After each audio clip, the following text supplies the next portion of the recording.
I've read this quote before where it's like, hire somebody that has a good attitude and then teach them the skills, because it's harder to hire somebody who has the skills but has like the worst attitude towards life, people, For whatever. sure. You can't change that necessarily, but you can change someone's growth in teaching them new skills.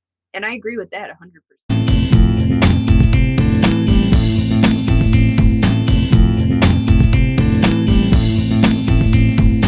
Welcome back, guys, to Talk with Stephanie. I'm your host, Stephanie, and joining us again is our unofficial co host, Mike. Hi guys. Today, we're going to talk about a bunch of different things. But was there anything on the top of your mind, or current events, or anything you want to share before we get into it? Mm, No, not really. I mean, there's a lot going on in this world right now, and I hope things get better. I hope things and situations get better for people.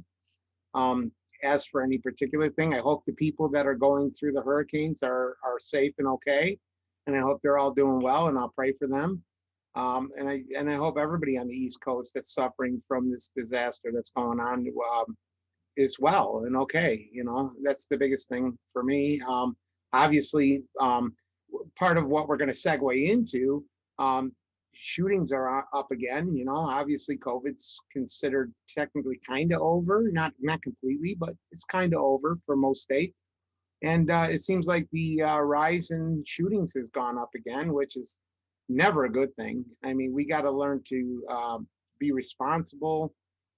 We need to just, there's a lot of things we need to learn to love one another instead of hate one another. I think, and I'm not trying to be awkward or weird or political or anything like that, but I think in some ways the system is set up to keep segregation alive, so to speak. Not segregation as in like black and white or Hispanic or anything like that. But I think it's set to keep groups in certain pockets where they can keep them under control the way they want to keep them under control instead of letting people be individuals and free. And in my mind, I think that's a terrible thing for this society. And I just think we need to get past that. We need to get these people to understand that everybody's equal, everybody's created equal, everybody it matters in this world as much as the next guy. You know what I mean? Obviously, there's some really scumbag people out there, and maybe they don't matter as much. And maybe we need to find a way to get things dealing with mental health. For one, mental health is a big factor in why these shootings are happening.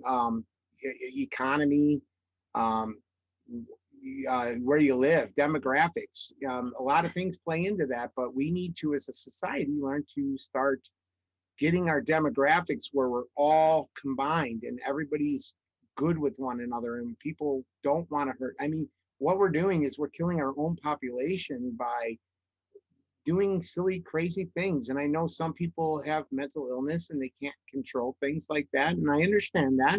There are avenues and resources out there for people. Do you think that with like what you were saying in mental health and shootings and all that, do you think that if we were to bring some of these elements into jails and prisons and maybe mental health resources, that some of these people wouldn't go back out and do some of these things? Yes, potentially. I think if there were better programs and resources for incarcerated individuals, I definitely think, if not all, I don't think all would ever change, but I think there's a good portion of people that are there that just they don't really they don't want to be there. They don't, they are sorry for what they did. You know what I mean? And some people, again, I mean, I know it's getting a lot better now, but even some people have been in jail for marijuana charges, which in my mind I think is silly. Right. I mean, this is something that's now almost being completely socially acceptable in a lot of states now. And a lot of states have medical marijuana, and states like ours offer recreational. Um, and I think there should be like definitely reform, and I think there should be better laws to keep people that are committing silly misdemeanor crimes, like not even committing a crime. In my opinion, if somebody's carrying an eighth bag of weeds around with a weedy. I said weedy, not Wheaties, because that's for athletes. But weed, if people are carrying around an eighth of weed, I don't think it's like, oh my God, we should throw these people in jail. You know what I mean? I think What that's about silly. what about the people? Okay, we're gonna get on Oregon here, where they legalized all kinds of drugs. What about an area like that? Like, what are your thoughts on that and them legalizing what they did? Well, I think again, in my opinion, now I'm not saying all drugs are equal, and I'm definitely not. Obviously, crystal meth and heroin are epidemics. You know what I mean? Cocaine, things like that. They're harder drugs that I don't think anybody should really be into. Heroin's a killer. I mean, crystal meth's a killer. You know what I mean? Crack cocaine, it's a killer. You know what I mean? It's just another way to keep the society quo down. I mean, I think in some ways they allow it to snake through because it is kind of population control, in my opinion. You know what I mean?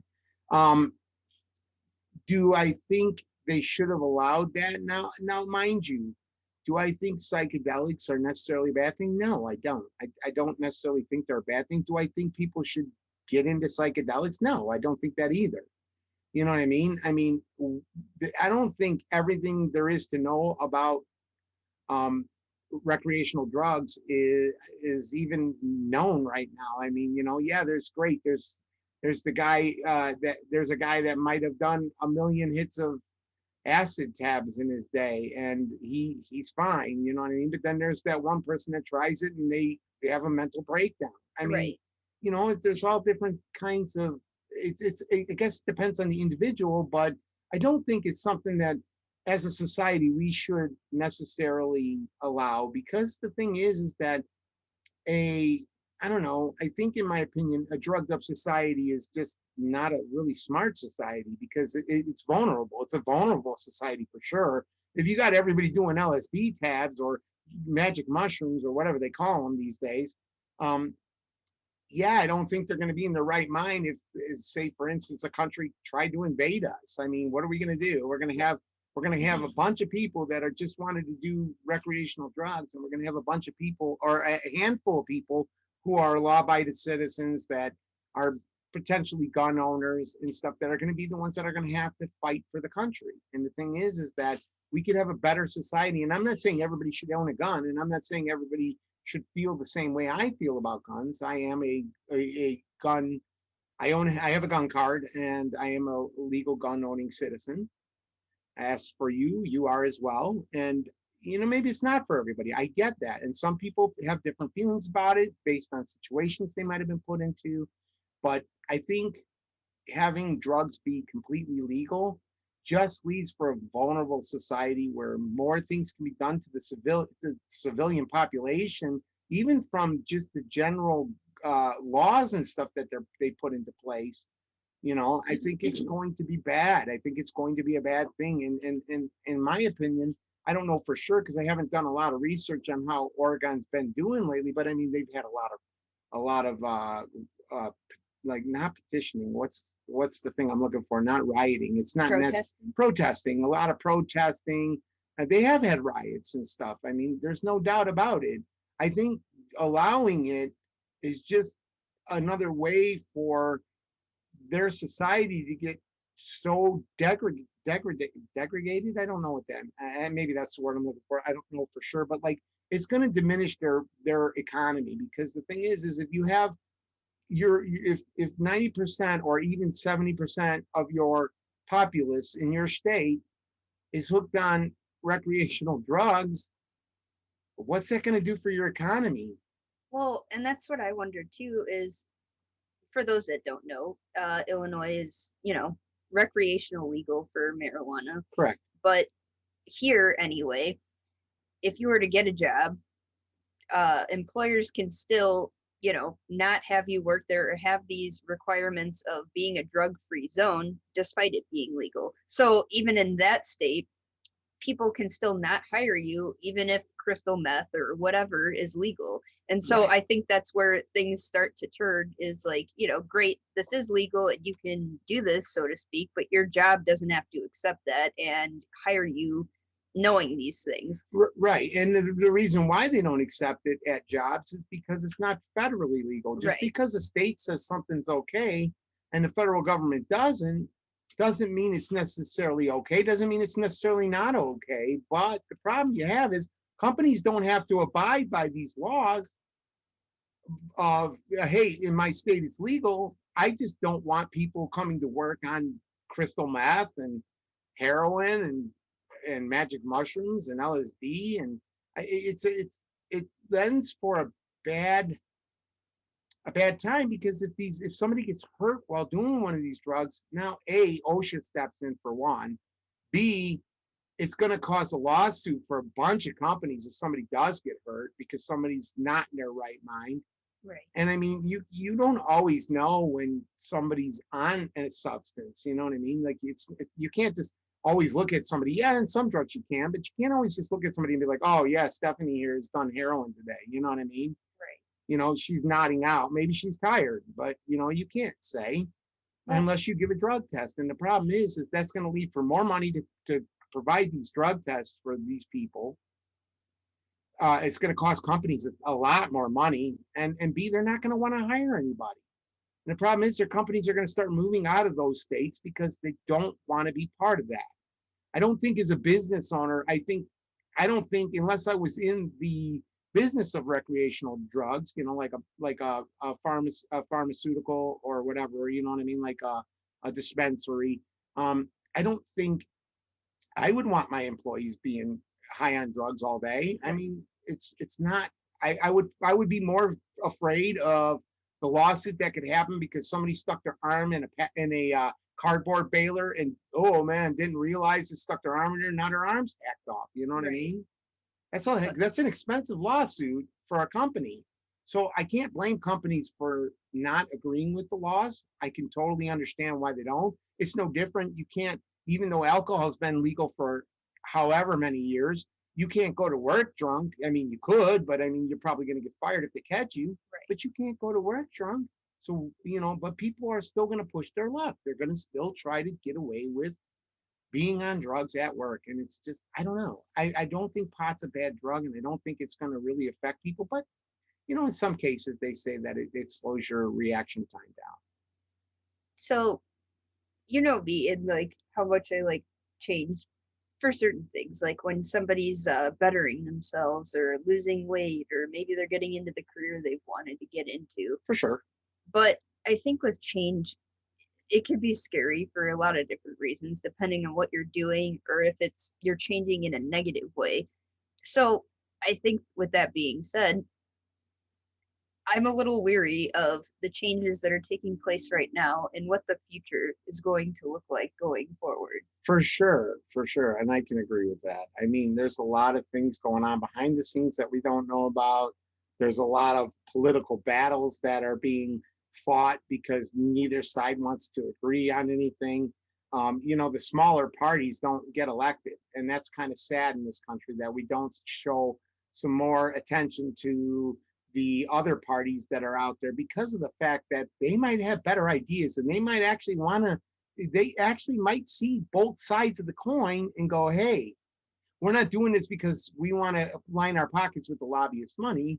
We want to do this because it's what's right for the citizenship of America. Well, and I think going back to what you said about being like segregated or separated, so to speak, that is a big part of it. Is like it's always been, red or blue. There's no green involved. There's no other parties. And I think that's part of what's causing more division, is just having these set two and not bringing in something different. And I agree. And I mean, it's not that they're the set two. It's just that nobody gives the other parties enough opportunity. Okay, let's put it this way. The media sources are owned by mostly liberal companies. Okay, most of them. I'm not saying all of them. There are some conservative ones. But my point being is, does a conservative company want to shine light on the Tea Party view or any of these other parties, the Green Party view? No, they don't, because it doesn't align with what they're about. And neither does the liberal companies want to shine attention on what these other people are doing. They'll show the bad stuff. Okay, like back in 2017 or whatever, when that I don't know her name, but there was a lady that was running under an independent party, and she went and spray painted because Jill Stein. Jill Stein, yeah, that's her name. Jill Stein, for instance, The only reason they gave her attention is because she was doing something illegal. They didn't give her attention because she was trying to show that, hey, this is wrong. You know, she was showing something that she felt strongly about, and they took and ran with it as this. All she wants to do is commit crimes. So now that makes it even worse for the smaller party, because the smaller party is going to get looked at as like they're going to do whatever it takes, even against the law, to try to get their point across, which they shouldn't have to do that. You know what I Well, mean? and even going back to when we were talking about hate or other things, or how you said people love train wrecks, in some aspects, that's how people get this attention or these views on things and different stuff, is by, negative news or negative For sure. choices and things. So I think that's a big part of it too, is like, everyone's voice matters in whatever they're saying, whether you're for this party, something else totally different going on in the world. Hmm. Like, everyone has a voice and everyone deserves to speak. But I think it's the way in which people go about it that it gets a little blurry. For sure. And I'm a firm believer that we're being led right now by what the media says. See, back in the day, like back in the even the 70s, 60s, 50s, reporters did their work. Okay. So what they did was they reported on a story that they had all the facts for. They reported on something that they knew to be, for the most part, factual, for the most part. I'm not saying 100%, but for the most part. And they didn't have to redact stories all the time. Now, in this day and age, we report it, we find out it was completely wrong, or we're going to get sued by the person that we're reporting against, and we redact it. Why should there have to be redactions? The reason there's redactions is because nobody wants to do the homework anymore. All right, and a lot of it is competition everywhere you see, whether it's a sports team, a news channel, a YouTube channel, whatever. Everybody's in competition with one another. Who can get the most views, most numbers?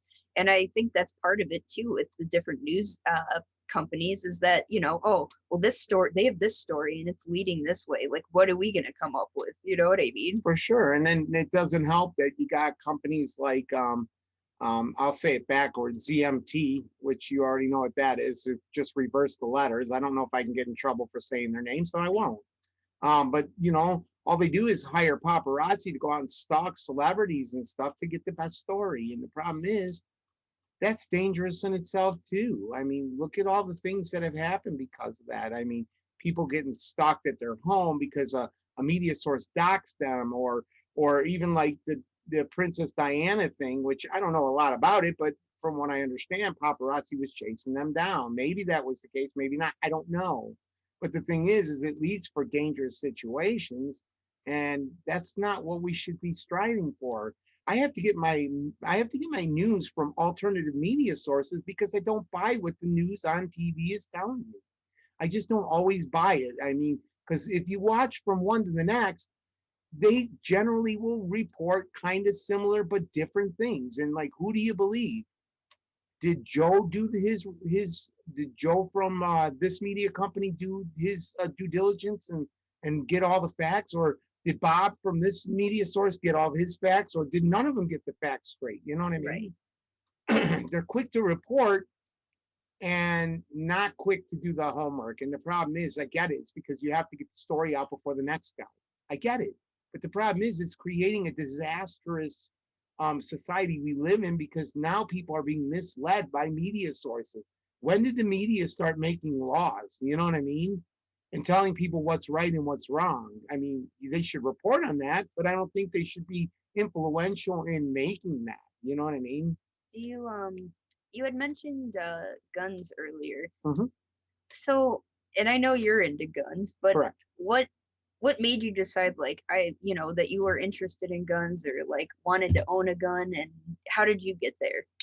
Well, I think a lot of it has to do with like kind of always just been fascinated by guns, and not in a bad way, you know what I mean? Hunting purposes, or not that I hunt, because I don't, because I don't know. I don't think I can bring myself to killing Bambi's mom. But I mean, just for that, plus like I was handed down from my family a gun that my grandfather had owned. He had taken the buttstock of a 22 rifle, and he had carved it with a pocket knife. And I don't know how long it took him. I really couldn't tell you. My dad's passed, and it was his dad. But he carved this really cool scene into it with a deer. And it always fascinated me that guns can also be art in a sense. You know what I mean? But as for guns, I think because I'm a big fan of true crime stories and movies and stuff. You know what I mean? Stuff that really happened, and hearing what the people went through. Like I survived the crime, and they talk about what they went through. I do think for law-abiding citizens, it is a way to protect yourself, and I think it only should be used for in a manner of protection. I don't think you should just I'm not for people just getting guns and going out and shooting in the air or shooting at people or whatever. No, because we already know that causes a problem. But I'm not saying guns should be illegal either, because there are times where, okay, maybe my grandma, who isn't alive anymore, but maybe when she was alive, she might have had a 38 special. Who knows? And maybe some creeper decided one day he was going to break into her house and she had a gun. Should she not use it? Or should she let the guy take advantage of her because he's 6'2" and 270 pounds and she's 5'3" and 120 pounds? Should she use it, or should she let the guy take advantage of her and kill her or beat her or rob her or any of these things? I mean, the problem with it is, I think, in my opinion, I would, and I'm not speaking for everybody. This is just my opinion. I would much rather deal with the consequences that I had to shoot an intruder than deal with the consequences of an intruder shooting me. You know what I mean? Like if I lived through it, or if he sliced me and I lived through it, or it could be a she. I mean, it could be anybody.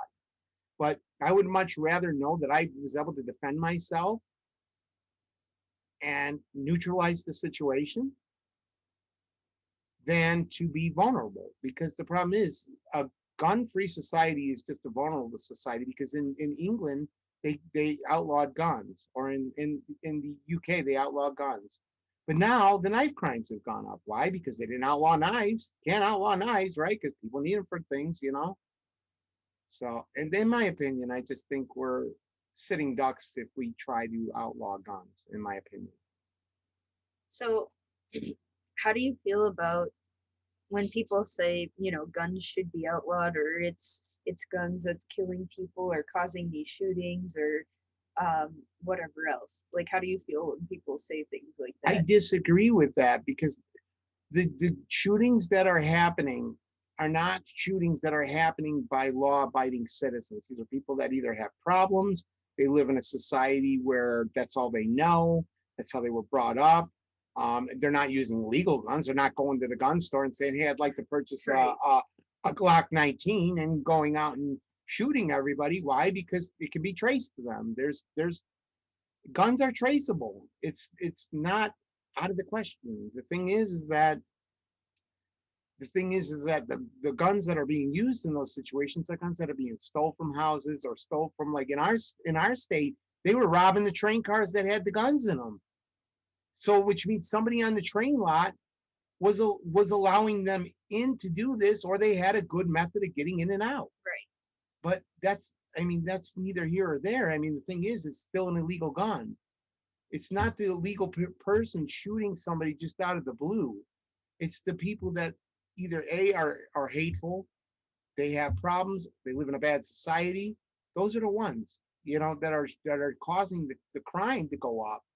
It's not Joe who goes to the gun range every so often and practices shooting in case he needs it to defend his family. You know what I mean? If some whack job was to come to my house with a gun or a knife, you bet your ass I'm going to take care of it. You know what I mean? As best as I can, anyways, because I'm not going to allow my family to get hurt because some nut job wanted to go and shoot people up, or kill somebody, or whatever. Maybe he has a vendetta against my family for some reason.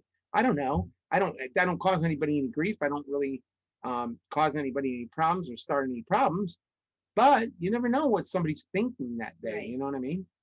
So, there's a lot of people that think that um, certain political parties are, like, for instance, like they think people on the red side because they like guns and whatever else that coincides with like religion and different things. Now, how do you feel about that? Like some people like who are religious don't believe in guns because, don't kill Well, anybody, but I'm a some religious people person. yeah, some religious people see it differently. And I guess where do you think that plays a part? The type of religion and whether you're for or against guns. Well, I can only speak from my Christian standpoint. Um, I don't want to shoot nobody. I mean, I don't want to Right. have to shoot nobody. I mean, if I can neutralize the situation without shooting somebody, I'd rather do that.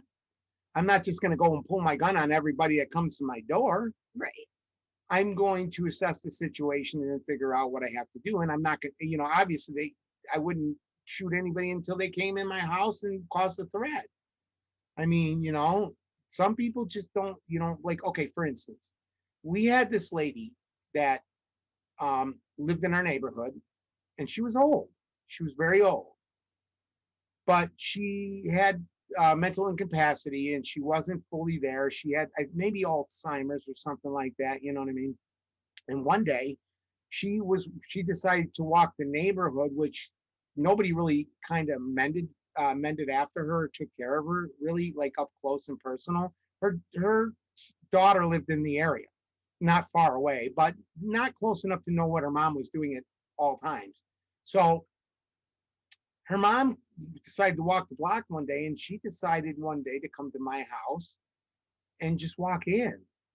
Well, I mean, as a law-abiding gun owner, I could have just shot her, which I wasn't going to do that. But I mean, I could have just shot her. But the thing is like I assess the situation. I go, oh, okay, she's just, I know this lady, and she's just kind of, she's kind of lost some of her faculties and whatnot. And I did the right thing. I walked her back to her house and whatnot. Or my mom might have. I don't know, because my mom was the one that was in the room in the living room when it happened. So it would more have affected my mom, but it's just one of those things. Like, yeah, I could shot first and ask questions later, but you can't always do that. And the thing is I don't want to have to shoot nobody. You know what I mean? It's not what I got a gun for. I don't got a gun just to go out shooting people. I got a gun because it's my right as a citizen to own a gun and to protect myself. Now, mind you, the Second Amendment also states that you can own a gun to um, protect yourself against a tyrannical government, so to speak. You know what I mean? Not saying that happens, but you can form a militia and you can arm yourself. I mean, the thing is, I don't think the government likes that too much, but it is a right as a citizen. It's in the Constitution. Um, Do you think that somebody's mental state that compromises certain situations? Like for instance, if Definitely. somebody sees that somebody's not mentally all there and they have a gun or some other kind of situation, do you think that they get more, I don't want to say leeway, but do you think that people kind of understand that more in terms of criminal activity than they would, I guess, somebody that was in their right mind, I guess? Yeah, I mean, I don't think they get any more leeway. I think they get leeway when it comes to sentencing and things Right. like I mean, that. like the punishment, I Yeah, guess. I think the punishment doesn't necessarily fit the crime. But then again, I don't feel like we spend enough time and resources on mental illness. Right. And I'm not saying that everybody who buys a gun should be mentally tested or for how stable they are. But I mean, it may be the way to go. I don't know if they could do that or not. Um but how do you prove who's crazy, who's not crazy? You know what I mean? Well, Because my even other crazy people walk into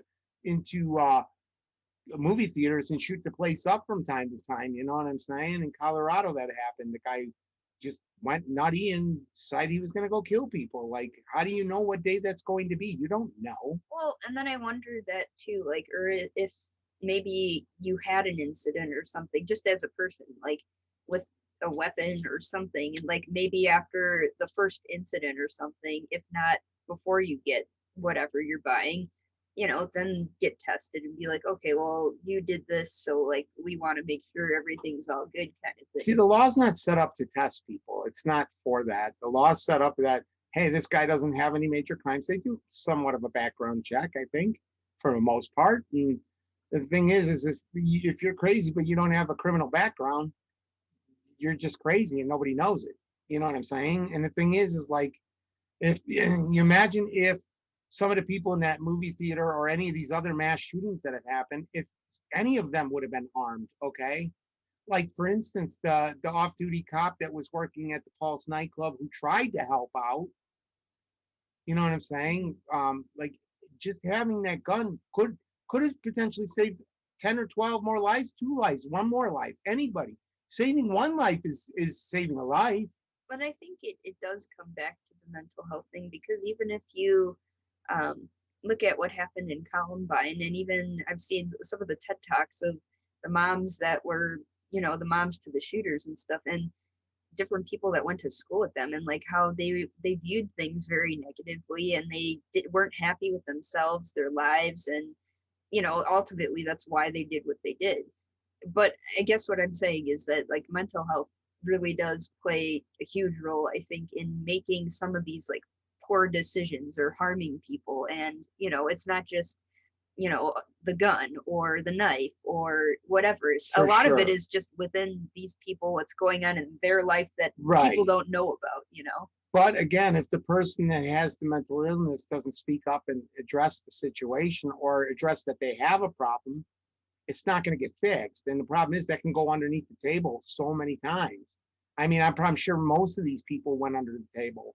A lot of these mass shooters are using legitimate guns that they bought. It's not the ones that are doing the mass shootings that are using and they're using the guns they bought. They're set out on a mission. They set themselves to do this, and this is what they're going to do. There's no turning back, and they bought the guns legally. You know, it's that's the problem. The problem is you don't know. You know what I'm saying? You don't know. And I think we lend ourselves to that because we don't address problems in this country. And like look, when I was growing up, you know, maybe it's because they didn't know what it was or whatever, but you didn't hear a lot about ADD. You didn't hear a lot about autism. You didn't hear a lot about a lot of these things. So what happened from the time I was a kid to now that's causing all these problems to manifest even stronger, more prevalent in kids? Some kids don't know how to talk about it. Some kids don't know how to deal with it. There's no programs out there for them to show them how to talk about it. Like, hey, if you're feeling a certain way, you should probably address it with your parents or with your doctor. And they don't know these things. Nobody tells them these Well, and I things. think like it comes with like shame and embarrassment, whether you're the parent or the kid that's going Mm-hmm. through whatever. And I don't think anyone necessarily off the bat knows how to approach that situation or the right way based on their kid or who they are. And I think just having an open conversation about different things really opens that door to let you know that like, hey, we can talk about these things, and hey, should there be an issue or something does happen, you can come to me, and it's not this big scary thing of like, well, I have ADD or autism or this and I don't know how to talk about it. Right. Well, back in my day, it was, and I don't even know, probably still to this day, it's not really mandated as part of curriculum. They're not teaching people No. about what autism is and how to handle a person that has autism, how to, address or deal with a person who has autism that, they act differently. They are shy. They're reserved. They don't always want to talk to people. I get it. But the thing is, there's no teaching to tell somebody how to identify or how to address a situation where you come into contact with somebody who has mental illness of some sort. Well, You know and what I that's mean? that's the thing too, is like I went to school, obviously. um I finished, not that long ago in comparison to like when you ended school, For but sure.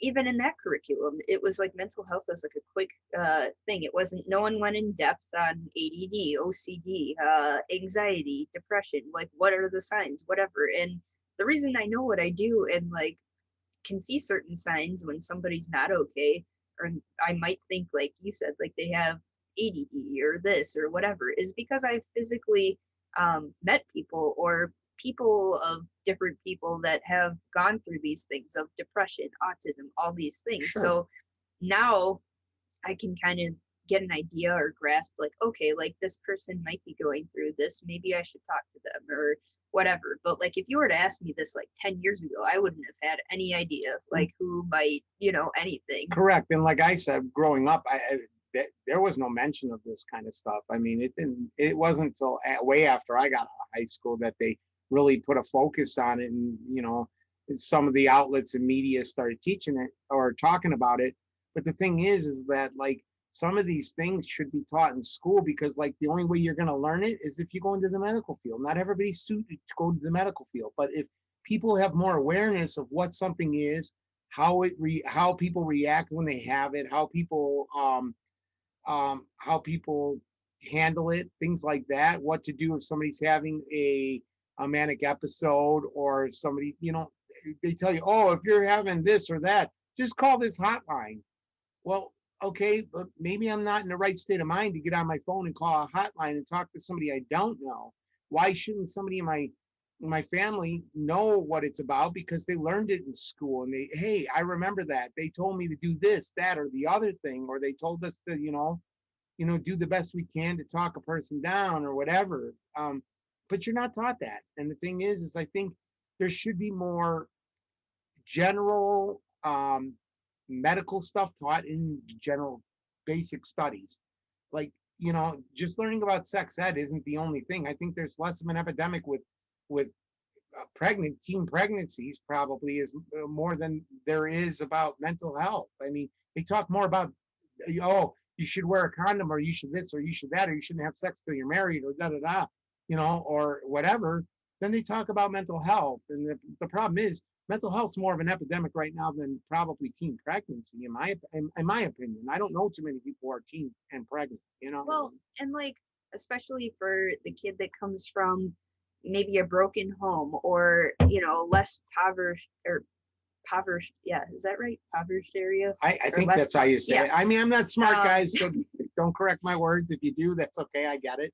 But yeah, like if you come from like a not so rich area, and Sure. your family maybe A low income doesn't, area. yeah, and your family, you come from a broken home, or they don't have this kind of knowledge, and school is the only place for you to learn these things. And if you're not getting it there, then I don't know how we can, like, wonder why things are the way they are if nobody's teaching people the things that need to be taught, and they're just going out into the world not knowing any of this, and then one day we wake up and go, well, why is no one okay?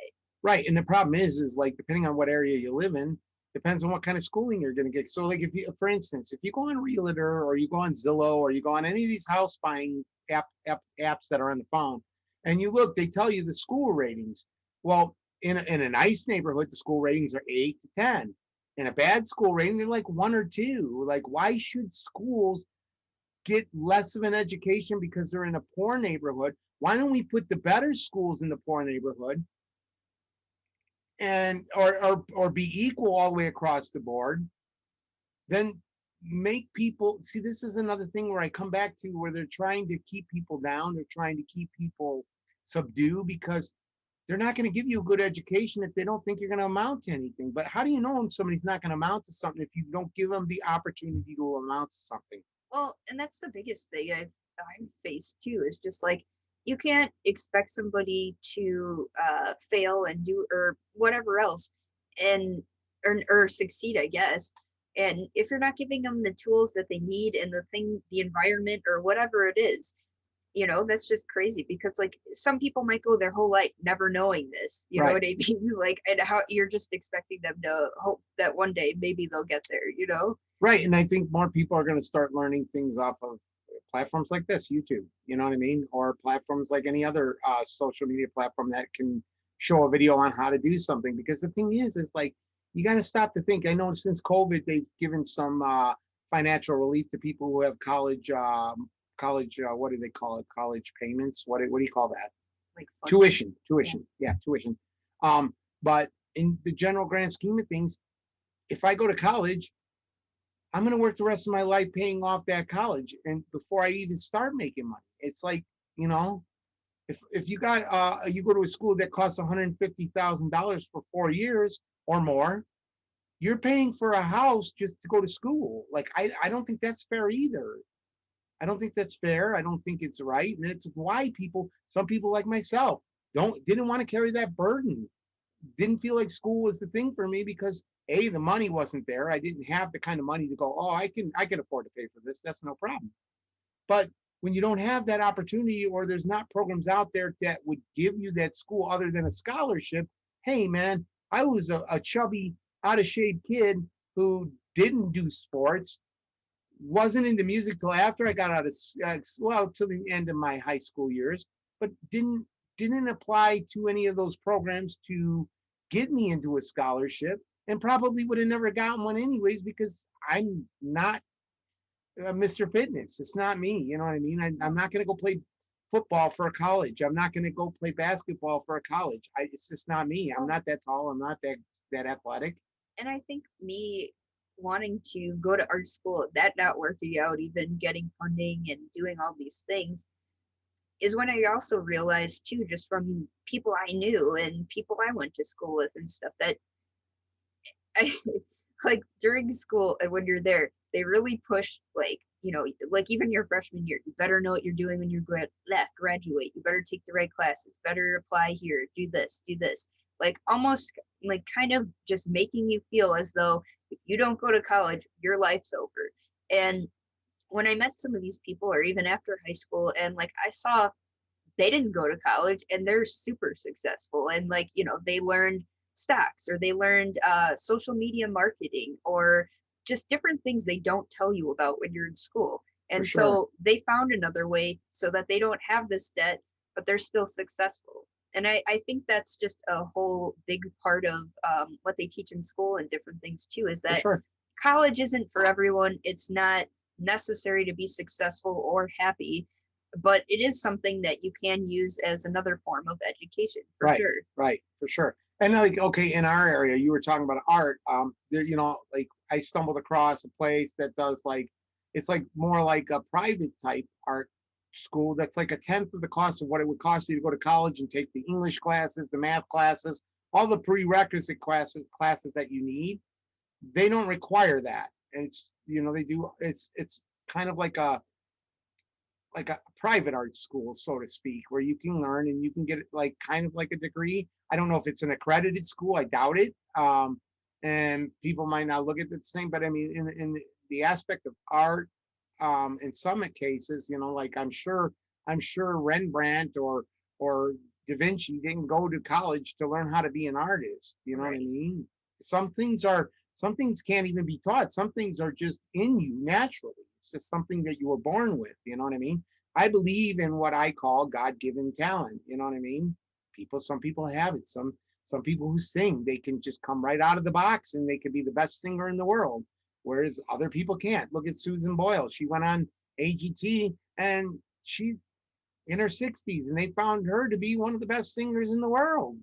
Well, right. And I think that's just a big part of it, is like not putting so much emphasis on how everyone else sees you, but what you think of yourself, and knowing that like, you obtain these skills from hard work or grit or practice or whatever to get to where you are now. And that takes a lot of courage and, just effort overall. For sure. And in my opinion, like, okay, for instance, I see now because of what happened with COVID that more schooling is going to start going to an online format. And you see it starting to happen already with colleges and stuff like, oh, go to our online academy and da da da. You're gonna start seeing more schools going that route. And then the thing I guess I ask is that if more schools go that route, don't you think that a person who does the online schooling out of their own home versus somebody who decides to go to the actual university or college should pay the same? No, because I mean, yes, I don't know You're how to not paying answer for that. well, you're Yeah. not paying for all the utilities. You're Well, not paying for somebody to babysit 40 people in a classroom. You're right. you're not paying for But all at the these same things. time, too, it's obviously they didn't create the curriculum, but in some aspects I feel like you're kind of teaching yourself when doing it online, because there's no one. I mean, yeah, you could reach out or email your teacher maybe, but You like, can. I mean, like, what if you're somebody who needs more of that hands-on or face-to-face interaction where you understand better or learn better that way? You can't I it doesn't work understand the that. And I'm same. sure most college professors probably have like one-on-one time where they will sit on a Zoom call with you and explain the X, Y, Z, whatever, you know what I mean? I'm sure they're doing that. And that's my whole point.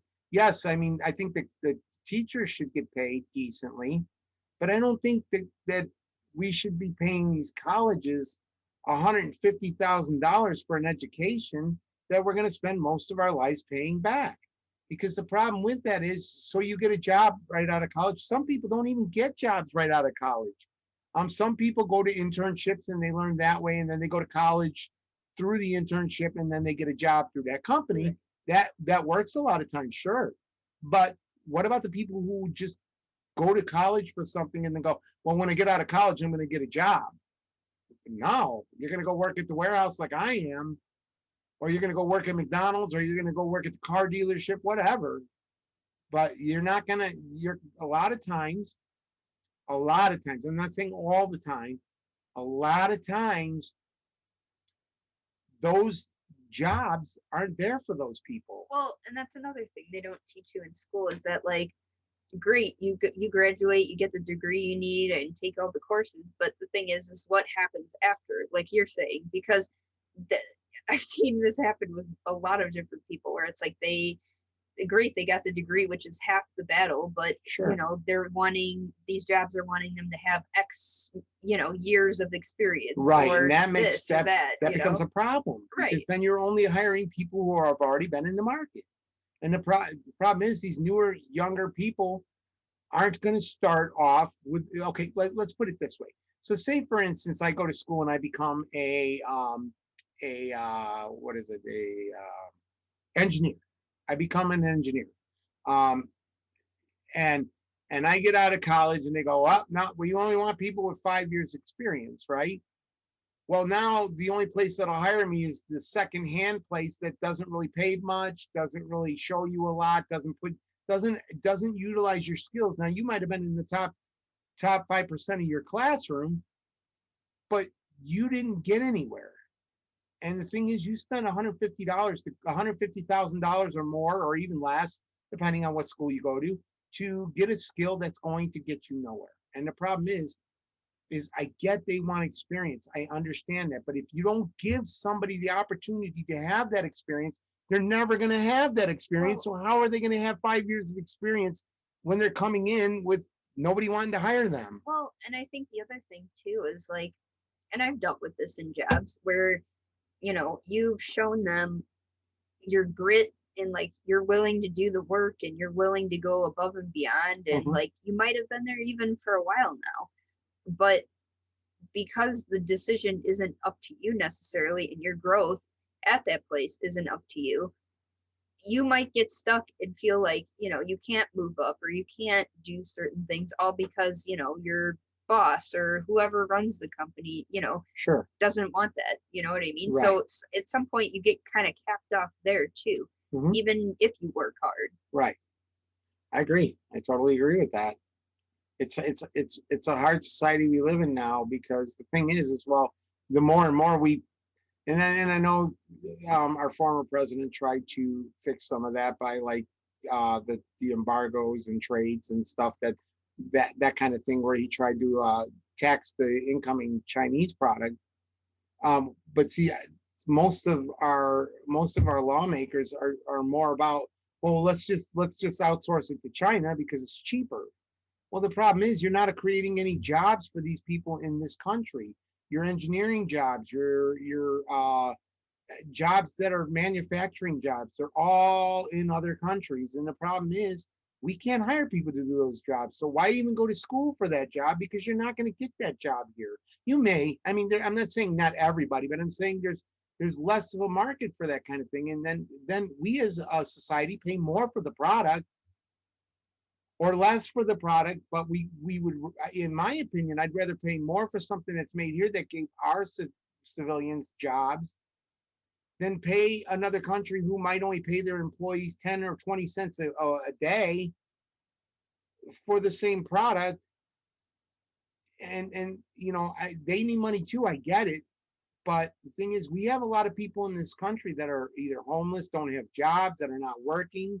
there's a lot of a lot of things going on here that we could easily fix in our country. But the problem is a lot of that stuff where you got to get the materials from comes from those other countries. And then they're going to sit there and go, oh, you're not using us for this anymore. Now the product, now you want this plastic, it's going to cost you twice or three times as much to get it from us.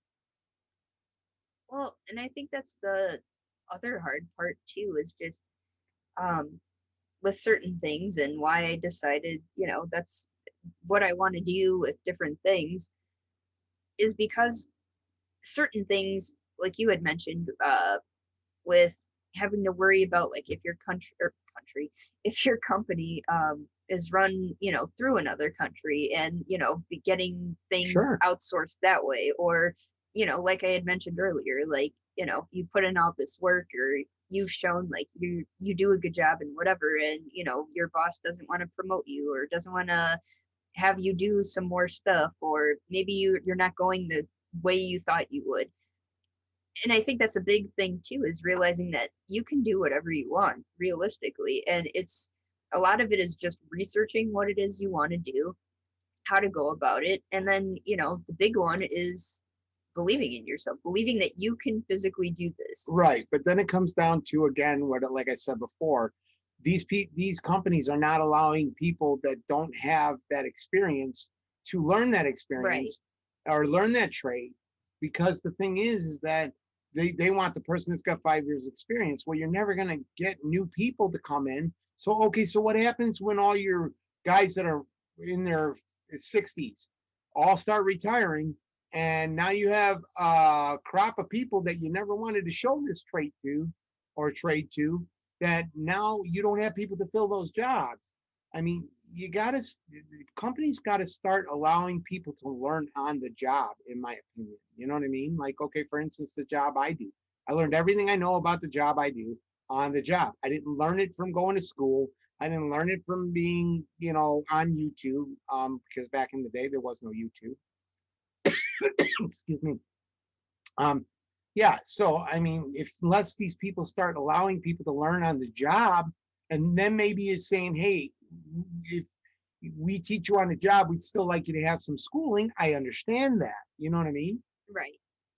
But they're not giving people opportunities. And the problem is that's why society's going in the direction it is, because nobody has the opportunity to do things. Well, They don't teach you about stock trading in school, in high school. They don't teach you about how to write a check in high school. I bet you half the kids today don't even know what a checkbook is. but yeah, it is like, and I've read this quote before where it's like, hire somebody that has a good attitude and then teach them the skills, because it's harder to hire somebody who has the skills but has like the worst attitude towards life, people, For whatever. sure. You can't change that necessarily, but you can change someone's growth in teaching them new skills. And I agree with that 100%. Plus, I think, just because I got a degree doesn't mean I'm the most qualified for the job either. Right, right. There are people that skate through college and get a degree and they wind up in the top percent of their class, but they didn't learn anything. Right, right. The knowledge isn't obtained. Right. They did the homework and they kind of thought they understood it and they did really well. They might have even cheated. They might have used cheater notes or cliff notes or whatever they call it. But the thing is that doesn't necessarily mean they're the top candidate either. Right. Because just because you get the degree doesn't mean you're the smartest kid. And I'm sure some teachers just pass people to pass people. I mean, it happens all the time where schools are just like, oh, well, we'll just let this one skate through.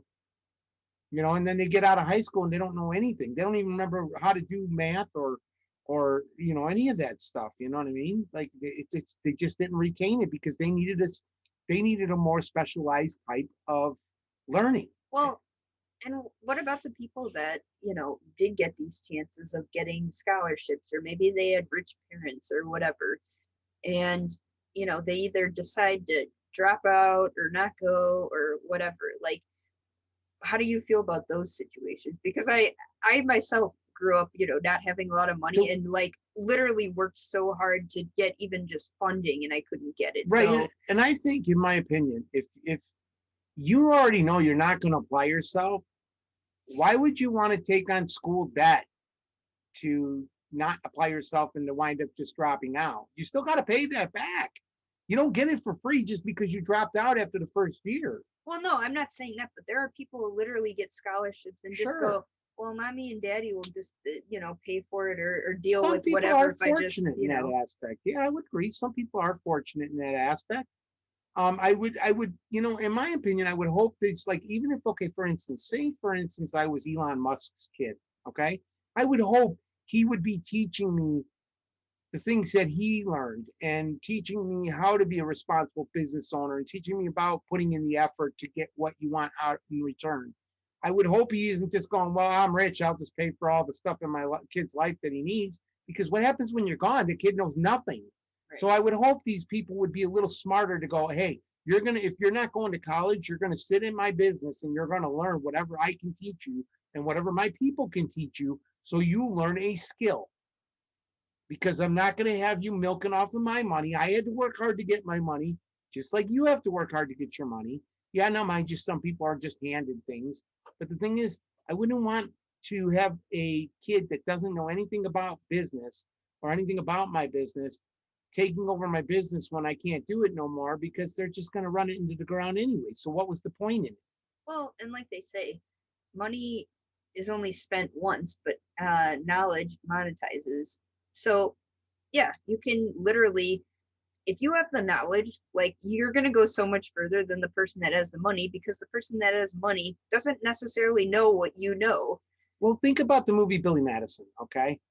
Adam Sandler, Billy Madison. He went through the whole thing. He decided he wanted his dad's company. His dad wasn't going to give it to him. He was going to give it to the other rat fink guy.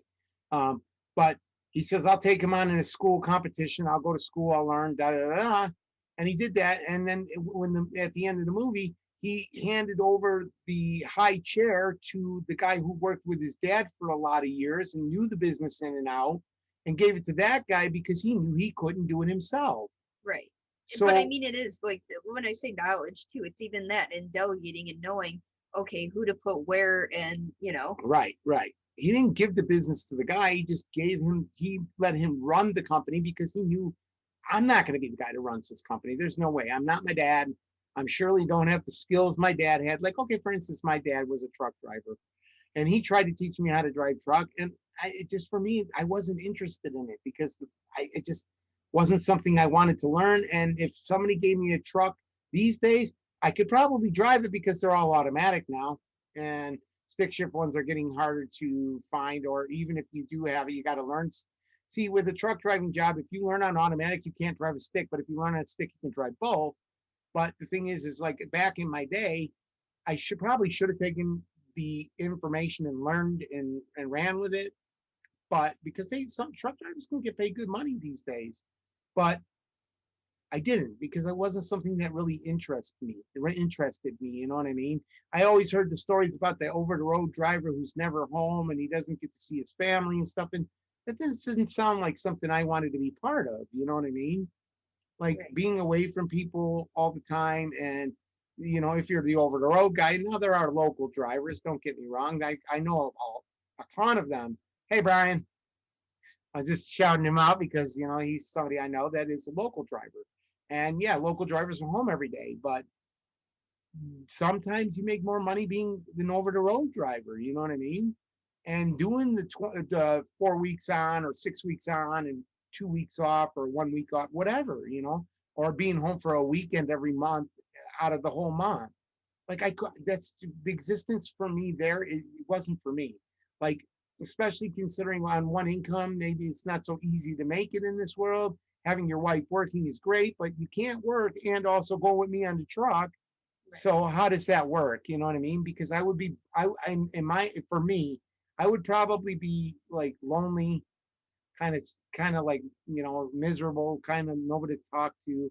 I'm talking to these other drivers that are out on the road. That's great. You know what I mean? And you make friends that way, but not having it like your stable grounding force with you. You know what I mean? Like I think having your emotional support means a lot to me, and I would imagine my emotional support for you means a lot to you. Yeah. But not having that, and only but once every 2 days every month, I don't think it would be for me. Well, and I think you brought up a good point too. And when we were talking about mental health, even like if you don't have like some kind of constant like support, and I don't, it doesn't have to be like, oh, every 2 seconds, like, but if you don't have somebody there for you that you can count on, even during your worst days, Right. I think that really just hampens you from growing and hampening you from, getting yourself out of that rut. Because if all you're For left sure. to is yourself, I mean, like, who knows where you're gonna, where your mind might take you. For sure. Whereas if you have somebody who, like you said, is grounded or gives you emotional support or maybe, has experience with this and you can bounce like how you're feeling off this person and they can give you, their advice or input, like, Sure. that really changes things. Right. And I think a lot of what's changing, like even for to go back to the trucking industry, I think a lot of what's changing that industry is like now Uber offers Uber Freight. Uber Freight is where they have a website. If you're a driver that's signed up with Uber Freight, you can get loads that you can go pick up. So for owner operators in some regards, that's a good thing.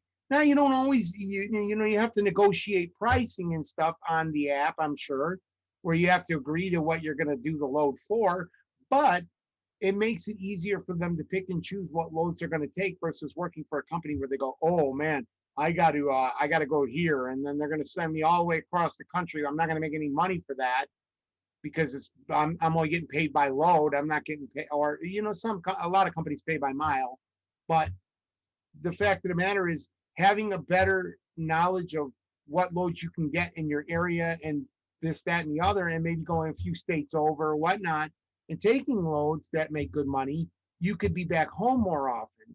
So, in that regards, I think that's kind of a good thing. But again, you got to want to be willing to be away from your family for days on end. You know what I Right. mean? And for some people, it gets lonely. It gets really tiresome and exhausting. You know what I mean? And especially if you're an owner operator that's by yourself and don't have like some owner operators work in pairs, they work in tandems where they have like another driver that rides with them and they have double bunks or whatever, and one's and one's the others. And they take turns driving because you can only drive for 14 hours a day nowadays. You have to be on electronic logs and you have to, you can only drive for 14 hours. So what an electronic log is basically they used to write down their hours. Well, that was a way for people, that made it easy for people to fudge their hours. Well, I've only been on the road for 5 hours when they've been driving for 22. You know what I'm saying? Um, Electronic logs eliminates that, which I think makes the roads a lot safer. But you can only drive for 14 hours now. And a guy who's getting paid by the mile or by the load, it's and they're not a local driver. It makes things a lot more difficult because if they have to get somewhere by a certain time and they're running out of time. Well, now you either A, don't get to deliver that load because you're going to be late, or you B, they let you, you call them, they go, hey, we'll let you, oh, that's cool. You're going to be a little late. Cool. We get it. That Right. happens from time to time. Or sometimes they'll just take it because they know they need the stuff, whatever. It happens in my job all the time. Um, but if you're on 14 hours and you're still 16 hours away and your load's got to be there in 14, what do you do when you're a single person? Right. You can't fudge the electric logs. I don't know. At least I don't think there's a way. I don't know. I should talk to some of my driver friends and see, but I don't know that there's a way. I don't think there's a way. I think it's because I think the government mandated all that. You know what I mean? So I would imagine they made it so that you can't really fudge your logs. It knows how long the truck's been running, how long it's been idling, where you've been stationed at for how long. You know what I mean? Because you got to put yourself on breaks and lunches and stuff, and you have to put yourself out for your 10-hour break because you have to have a 10-hour break after every 14 hours, you know? So it makes things difficult, but And to go back to when we were talking about depending on where you live or sure. mental health and different stuff like that, for anyone watching this, that you've probably heard of ment or better help, which you can find that everywhere. It's on ads, it's on YouTube, it's wherever. I think they even on TV commercials. But if you are in this situation where you're dealing with mental health issues, but you want help, but you can't afford better help because there's a lot of those programs where it's like you got to pay a decent amount of money to get that help.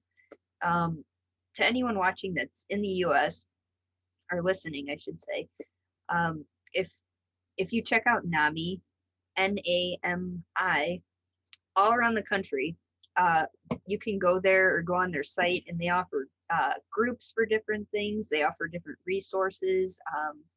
They offer different things online as well, and it's all free. So if you're in that situation, I just wanted to throw that out there, that there is help, and you can visit one of those locations and get that help for free.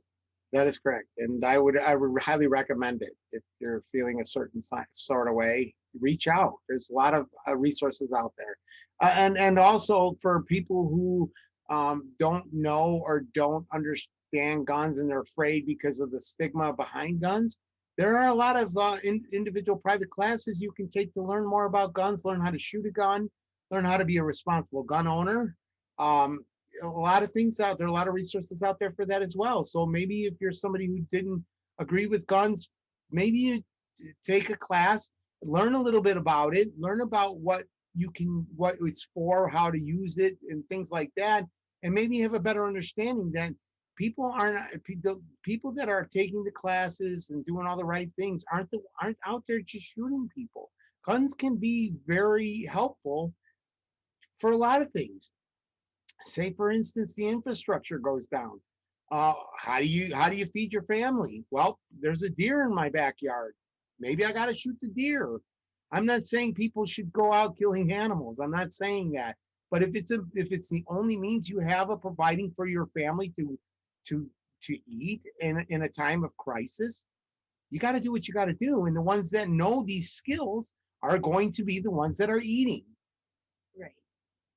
And yeah, I think with anything, it's just getting yourself educated on different things so that, like you had said, that either you are prepared for when something happens, or just having those skills, and not being afraid of certain things. Right. It's good. Just read a book, Right. take a class, research online. Like there's so many resources out Knowledge is key, and better understanding of things that you're unfamiliar with helps a lot. And the thing is, you don't have to be afraid of a gun just because of what the media reports to you. You don't have to be afraid to talk about your mental health problems just because the media doesn't want you to, or society doesn't want you to, or even the medical care system doesn't want to make it affordable for you. There's a lot of options out there. There's a lot of ways to learn about all these subjects we talked about today. I would say just do your homework and just uh, one at a time. Learn something about something that you are afraid of. Learn something about it. Like for instance, I'm afraid of snakes. I could learn a lot about which snakes not to go by, what snakes that aren't going to harm me. Some snakes they still scare me. Don't get me wrong. But if I know, oh, that's just a garter snake or a garden snake or garter snake, or whatever they call it, it's not. It could bite me, but it ain't going to cause me any permanent damage. Maybe I'm less afraid. You know what I mean? I'm afraid of spiders. Maybe I'm less afraid if I learn which spiders cause what or do what. Some spiders actually take care of other problems for you, like insects and other insects and things like that. And I mean, it's not a bad thing. You know what I mean? Very neat. I don't even know how I came across this video, but I'm afraid of ostriches and things. I don't know, a big like a big bird coming at you at 90 miles an hour just doesn't sound with fun like a to me. 4-foot neck. Yeah, ready to peck at you. Who knows? Like, well, when you see the videos of the guys in the safaris and they're getting chased by these things, and ostriches are really fast. They're right, really 90 miles an fast. hour. Like I can't. And no, right. But anyway, I came across this video, and this lady like trains them and like has a whole farm for them and stuff. And Yeah, I found ways. And if they're coming at you like this, like gonna charge or something, to put your hand all the way up, like by their head, and like I don't know, it does some kind of signal so that they know, like, hey, back off. Right. Or she kind of like not pushed him, but kind of just moves them. She moves them a little bit to show them that, hey, look, I'm in charge here. But would I personally do that? No, I'd probably just do the little hand thing. So it's like, hey. But either way, like that's something is kind of silly or whatever, but it's something that you can look up. But you don't want an ostrich also getting you with their legs. That could cause a lot of damage. So yeah, I mean, but see, you took the time to learn something about them, to know, hey, maybe I don't have to be as afraid. I could still be a little bit afraid, and they'd still kind of creep me out a little bit, but Right. I know a little bit. I'm like, if this thing's coming towards me, like I could just go like this and put it towards his face, and it's gonna go, oh, okay. Hey, this person doesn't want to be messed with. You know what I mean? Right. But But that's how you learn, because you read, you do your homework, you watch a video, you find somebody who's very knowledgeable about something, and you learn from them, and that's the best thing you can do. Education is key. knowledge is power. Knowledge, yeah, that's very good. Knowledge is power. And yeah, just find somebody that knows something that you want to know, or learn something that you want to learn, and see if they'll help walk you through it and learn it. See if they can teach you some pointers on how to do it easier. You know what I mean? Like I'm not a person that can do calculus, but I'm sure if I found somebody who can do calculus, they could probably teach me the things I need to know on how to do calculus, you know. Hmm. But again, education of like certain subjects are not my thing. You know what I mean? Like people always go, "What are you going to need math for when you're done?" Well, there's a lot of things you're going to need math for. You know what I mean? If nothing else, balancing your finances, so you're going to need math for that. You know what I mean? So, but yeah, Yeah. I'm pretty good. Well, thank you guys for tuning into this And, episode 6 already. and thanks for having me along for the journey. Always. And yeah, I don't know. Mike's kind of been our unofficial co-host here. Yeah, for sure. Don't mind the farmer tan that I got going. But we do have some guests in the near future that will be on here. And I'm sure Mike will be back for Oh, more for sure, for episodes. sure. But yeah, research something different today, something you want to know, ask somebody for help, and just start doing things that you want to do. That's the first step is wanting it, and the second step is actually doing it. So whatever that is in your life, go for it. And for me, I would say learn something about something that scares you, or that you're like slightly frightened of, whether that be the gun thing, or whether that be like how to drive a stick shift car, or whether that be about spiders, snakes, or bears. Oh my, you know what I mean? Just learn something about something that you are timid about, and you'll see it. It will take you a far way, that you're learning some new knowledge about something that maybe isn't as scary as you thought it was. Alrighty, guys. Thanks, guys. Thank you again. Have a good day. Bye.